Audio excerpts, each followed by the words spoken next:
د ننګرهار اوسیدونکي په دغه ولایت کې د موټر چلوونکو غواړي چې د اختر په شپو ورځو کې له پوره احتیاطه کار واخلي او ټول ترافیکي اصول باید مراعات کړي چې ځان او کورنیو ته ستونزې پیدا نه کړي.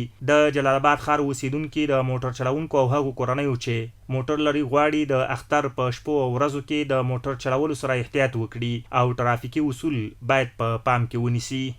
زه په دې ډریورانو باندې او په دې خانانو باندې په دې ګاډي والا باندې غږ کوم چې د اختر شپو کې خپل بچو ته دا ګاډی مور کوئ، بې ځایه حرکتونه کوئ، بیا هم د ترافیک نوم بدي، هم د بل بدي، هم د بل بدي. ولې په دې اختر شپو کې بیریبار ډېرې د جلال آباد ښار کې ډېر سیلانیان راځي، د نور ولایتونو راځي، بیا ورځ دلته ټکر پیښیږي، حادثات پیښیږي. دا به ښه کار نه وي او خوشحالۍ ورځ تاسو باندې په غم تېرېږي. په ټولو ښاریانو باندې هغه کوم د اختر په خوشحالۍ تېره کوي. زموږ غوښتنه دا دی چې باید احتیاط وکړي چې څوک ونه وایي خپل زامنو ته ګاډي ورنه کړي، بې احتیاطه ګاډي ونه چلوي چې د اختر په ځان غم نه کړي. د ننګرهار اوسیدونکي وایي موټر سایکل چلوونکي زیاته بې احتیاطي کوي، باید ځان او نور له ستونزو سره مخامخ نه کړي. احتیاط خو د دې دپاره دغه پکار ده چې 2 نفره پرې وګرځي، 1 نفر پرې وګرځي، خپل مشکل پرې راپکړي.